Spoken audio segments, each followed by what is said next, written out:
Oh dear. So I don't know. I don't know if it's going to be awesome or dangerous. That my partner in production bunker has gone and got himself an F12 TDF. And oh, look at it. Triple layer yellow. So we're going to take it out for a spin. Look at that. Yes, sir. I still think these are the coolest. I mean, the 812 Competizione is pretty awesome. With the 812C, it's more defined by the engine. That extra 500 RPM it's got sounds very cool. But these, they still a little bit of old school in these. They're a bit scary. Ferrari's first car with rear wheel steer. And the only reason they put rear wheel steer on this is because they put such wide front tires on it to give it extra turning that the back couldn't keep up with the front. So they engineered rear wheel steer into it. 771 brake horsepower, naturally aspirated Ferrari V12. Yeah, I might have to get back on the phone to Charles and Dean. I wonder why I sold mine in the first place. TDFs have their own specific smell. I'm not joking. I smelt one in Dubai, took me right back.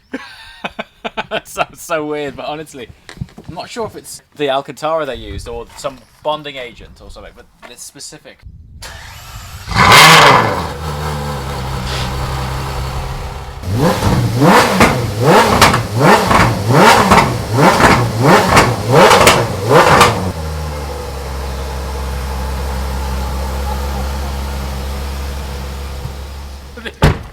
This is a good pair.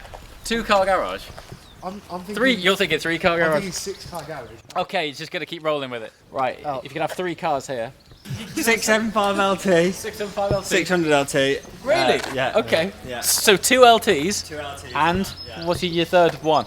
The F12 TDF. Okay. TDF. Okay, I'd go TDF. 600 Spider. 600 LT Spider is such a sweet spot in the LT. It's just amazing. And GT3. I think I would. I'll actually go 720 instead of the 675. 720, 600, 812, and F12 TDF. How many people are crying in the comments going, what about the Skyline? These are really cool when they've had the full works on them. Yeah. Box fresh, they look their age, but when you go full Fast and Furious, they're quite cool. I mean, it's not often you see a 34 with the original seats in. Bayside blue, with neons.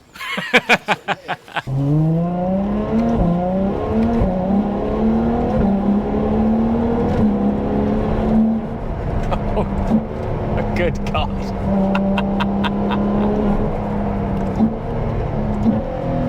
I'd actually forgotten how special these are.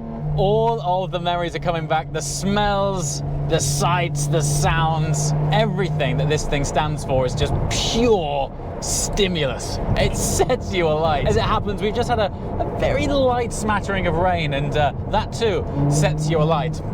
In the nerve department, I mean, this thing is fiery on the best of times, but you get a little bit of wetness on the ground, whew, you've got to be on your game.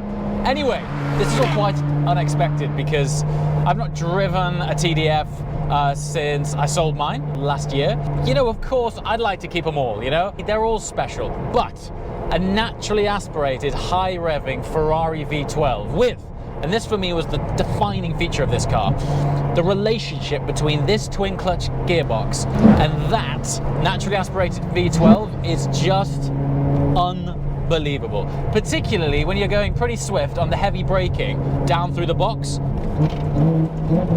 Yeah, it's just insanely good, insanely good.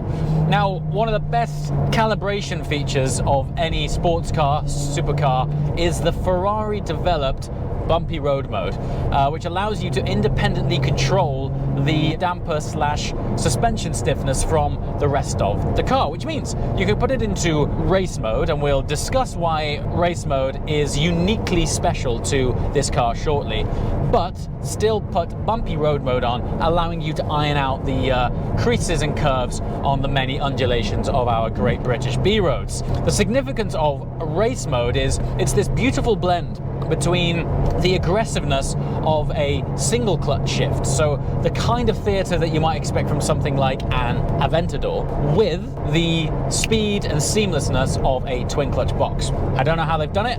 They've clearly programmed it into that shift. It doesn't do it in sport. It certainly doesn't do it in wet. Race mode, it's like a Jekyll and Hyde car. The difference between sport and race in this car is huge. You can actually audibly hear it in terms of how quick the gearbox actuates, both up and down. But to feel it, there's something that's quite hard to convey on camera, to feel the way this thing shifts under a heavy throttle up the box. It's just a different world. Listen to the way this goes down the box. And up, you ready?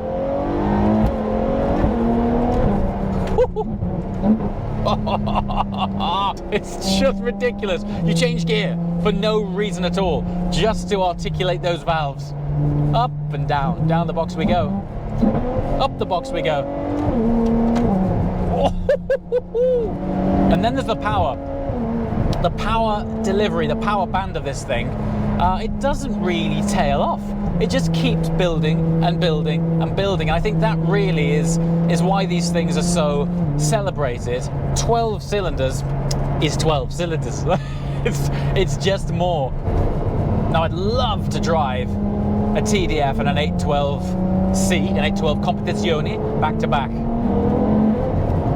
From what I've been told, speaking with the few journalists who have experienced an 812C so far, is that generally, and this is mad to think about, a 800 horsepower naturally aspirated V12 in the 812C being friendly, but it's a much friendlier, more approachable platform than the TDF. That's kind of why I like this though. This suffers no fools. It's not the kind of thing that you get in half awake. If you did get into it half awake, it would wake you up very quickly. And if you didn't wake up quickly, you might find yourself through that segment of hedgerow.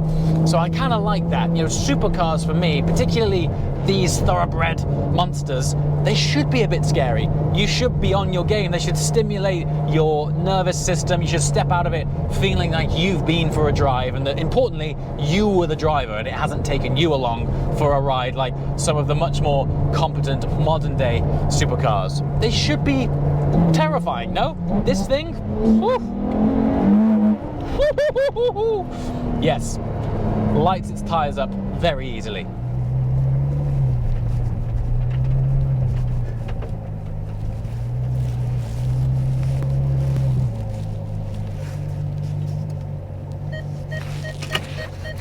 All right, back at the bunker. Now, just how the right cars can be a great investment, so can the right art. It got me thinking, when this car launched, take this pretty heavily spec'd version, for example, this was around about 450,000. Today, this car's around about 750,000. So as far as investments goes, it's something you can enjoy, appreciate and use, and it still turned out to be a pretty good investment. But if you think that's good, the contemporary art market is a different ballgame. Fun fact, the contemporary art world outperformed the S&P 500 by 164% between 1995 and 2021. However, I appreciate getting into something like this or a Banksy is pretty difficult, and that's where Masterworks comes in. Masterworks.io has emerged as the only platform taking billionaire art collectors head on, and it lets you access their exclusive investments. Simply put, you can now invest in the very same art that they do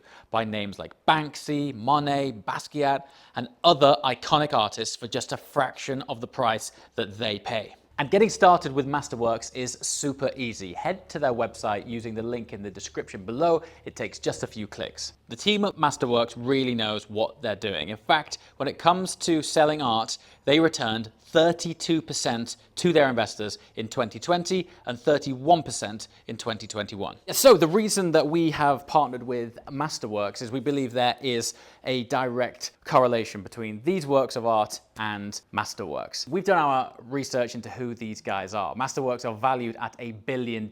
These aren't a startup which was just kicked off last week. The track record is fantastic and the market is fascinating. So hit the link, create your account, and let me know how you get on.